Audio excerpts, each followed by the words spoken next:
1 जनवरी 1940 को माननीय असरानी साहब की जीवन यात्रा प्रारंभ हुई। 20 मार्च 2023 को मैंने आखिरी बार उन्हें देखा था फिल्म के सेट पर। इरशाद खान डायरेक्टर थे, फिल्म का नाम था नॉन स्टॉप धमाल।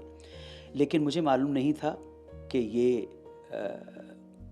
उनके साथ आखिरी मुलाकात होगी, उनके आखिरी दर्शन होंगे। ये उनकी अंतिम इच्छा थी, वो कोई शोर शराबा नहीं चाहते थे और दिवंगत की अंतिम इच्छा को पूर्ण करना और उसका सम्मान करना, हम जो इस जगत में रह गए हैं, ये हमारा कर्तव्य है।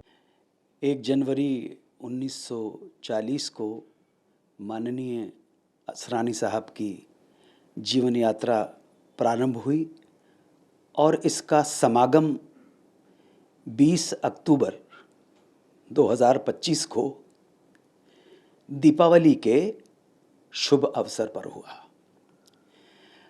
जो भी है, जिसको हम ऑलमाइटी कहते हैं, सर्वशक्तिमान जिसे कहते हैं, वो उनकी आत्मा को शांति प्रदान करे और उनके परिवारजन को इस गमन से, उनके जाने से जो दुख और कष्ट पहुंचा है, उन कष्टों को सहन करने की शक्ति प्रदान करे।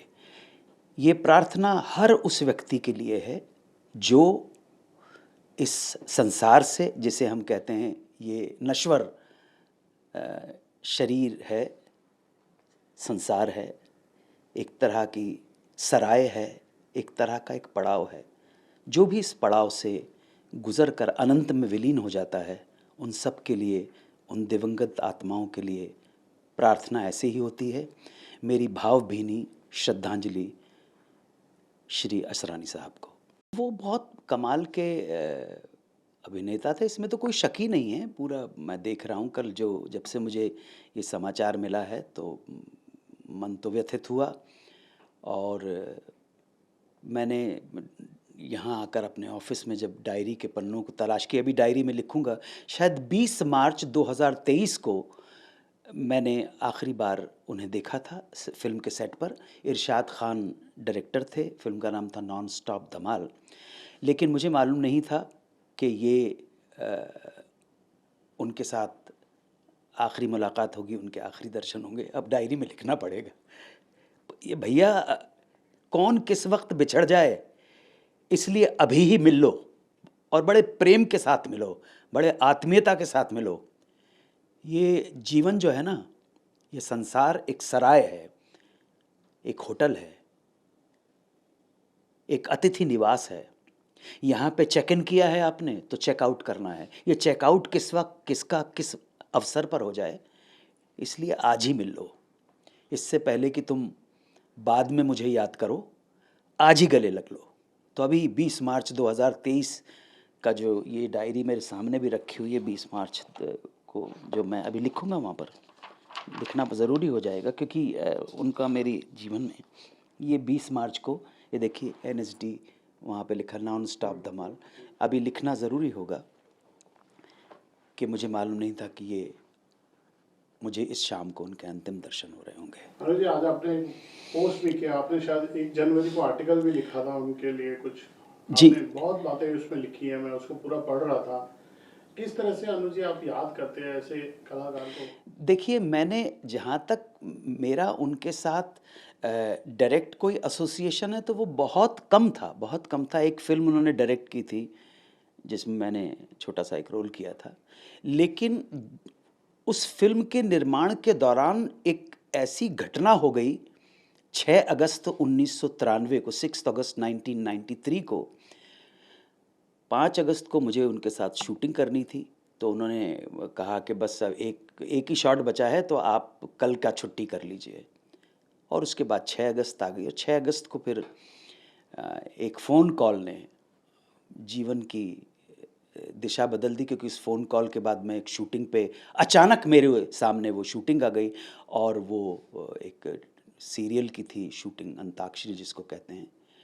और उसकी कहानी मैं कई बार कह चुका हूँ, बहरहाल अभी तो, लेकिन इनडायरेक्टली, अप्रत्यक्ष रूप से असरानी साहब जुड़े हुए, मैं कभी ये भूल नहीं पाता। 6 अगस्त 1993 को, 5 अगस्त 1993 को मैं सर के साथ शूटिंग कर रहा था, वो डायरेक्ट कर रहे थे। तो उसके बाद 6, 7, 8, 9 अगस्त को मैंने इस प्रोग्राम की शूटिंग की, अंताक्षरी की, और वहीं से जीवन ने एक नया मोड़ ले लिया। सो उस नए मोड़ में, जब भी नए मोड़ की सोचता हूँ, मेरी ज़िंदगी का एकमात्र चमत्कार वही था कि पता नहीं कैसे ऊपर वाले को मुझ पे दया आ गई, मेहरबानी हो गई, लोगों ने भी स्वीकार कर लिया। मतलब आप वो शूटिंग कर रहे थे? जी, 5 अगस्त को शूटिंग कर रहा था मैं। छुट्टी लेनी पड़ी? नहीं, नहीं, उन्होंने कहा कि कल बड़े दिन से हम लोग शूटिंग कर रहे हैं, कल आपका, परसों आप आ जाइएगा, तो एक ही शॉट बाकी बचा है सीन का, वो मैं ले लूँगा। और मैं बड़ा खुशी-खुशी घर आ गया। 5 अगस्त को 1993 को उनके साथ ही शूटिंग कर रहा था। ये इस फ़िल्म का नाम था उड़ान, जिसे प्रोड्यूस किया था ललित कपूर और शबनम कपूर ने। डायरेक्ट कर रहे थे असरानी साहब। हाँ जी, उन्होंने अपनी इच्छा जाहिर की थी कि मेरा संस्कार जब होगा बहुत प्राइवेट रखा जाए। कल हमें जैसे सूचना मिली, हम लोग दौड़ भाग कर रहे थे, तो हमको बड़ी मुश्किल से पता चला कि सांता क्रूज क्रिमेशन ग्राउंड में उनको ले गए, और जब हम वहाँ पहुँचे तब तक उनका क्रिमेशन हो चुका था। जी। इसके पीछे क्या भावना रही होगी आनंद जी? भावना सिर्फ यही है कि एक सेलिब्रिटी हैं, वो बहुत बड़े स्टार थे। असरानी साहब के सामने न जाने कितने हीरो आए और न जाने कितने हीरो चले गए, जबकि मैंने उनकी 1 या 2 फिल्म देखी होगी। अभिमान देखी है, बाकी और तो ज़्यादा फिल्में मैंने काम 1-2 बार करने का सौभाग्य मुझे प्राप्त हुआ।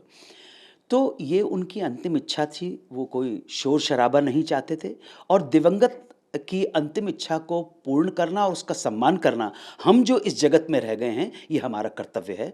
जो भाभी जी हैं, मंजू असरानी जी, उन्होंने इसको पूरा किया। उनके जो नियर एंड डियर वन थे, उन्होंने बड़े प्राइवेट तरीके के साथ, बड़े शांतिपूर्ण तरीके से उनको पंचतत्व में विलीन किया। सो ये उनकी अंतिम इच्छा थी, और शायद मुझे लगता है इस अंतिम इच्छा से मेरे मन में एक विचार आया।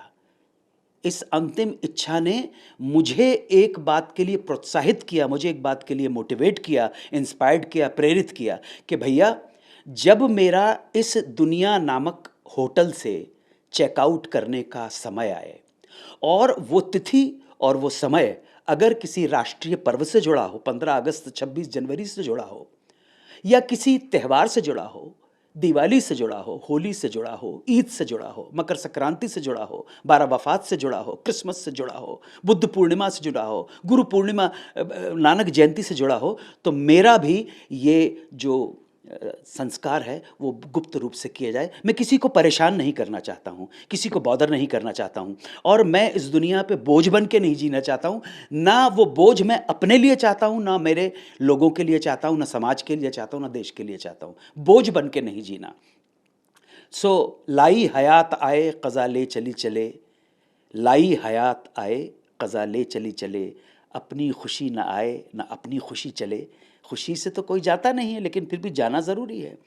गालिब का एक शेर है कि गमे हस्ती का असद किससे हो जुज़मर्ग इलाज, गमे हस्ती का असद किससे हो जुज़मर्ग इलाज, शम्मा हर हाल में जलती है सहर होने तक। तो जब तक चेकआउट होने का टाइम नहीं आया, तब तक जलना अवश्य है, लेकिन जल के किसी को तकलीफ़ न दे। जल जाने के बाद ना अपने परिवार को, ना अपने पत्नी को, ना अपनी संतानों को, ना देश को, ना समाज को, ना दोस्तों को, ना इस समाज के लोगों को, ना अपने फ़ैन को कोई तकलीफ़ नहीं देना चाहता, किसी पे बोझ बन के नहीं जीना चाहता हूँ। तो जब मेरा समय आए चेकआउट करने का, दुनिया तो सराय है, मुसाफिर खाना है, होटल है, तो चेक इन किया है तो चेकआउट करना भी बहुत ज़रूरी है। या आप ये मत सोचना कि टिक जाओगे आप, ये परमानेंट रेजिडेंस नहीं है आपका। बड़े बड़े लोगों ने इसको अपना परमानेंट रेजिडेंस बनाने की कोशिश की, लेकिन आज तक तो कोई बना नहीं पाया है। इसलिए प्रार्थना यही करो कि दूसरों को तकलीफ़ दे के ना जाओ और स्वयं को तकलीफ़ दे के नहीं जाओ। और मैं अपने बारे में ये कहता हूँ कि जब समय आए और राष्ट्रीय पर्व या तिथि त्यौहार के ऊपर, वो किसी भी धर्म से संबंधित, जो भी हमारे यहाँ तो मल्टी फेथ रिलीजन है ना, हम यहाँ हिंदू सनातन भी है, हिंदू है, बुद्ध है, सिख है, ईसाई हैं, मुसलमान हैं, जैन हैं, हर धर्म संप्रदाय का व्यक्ति है।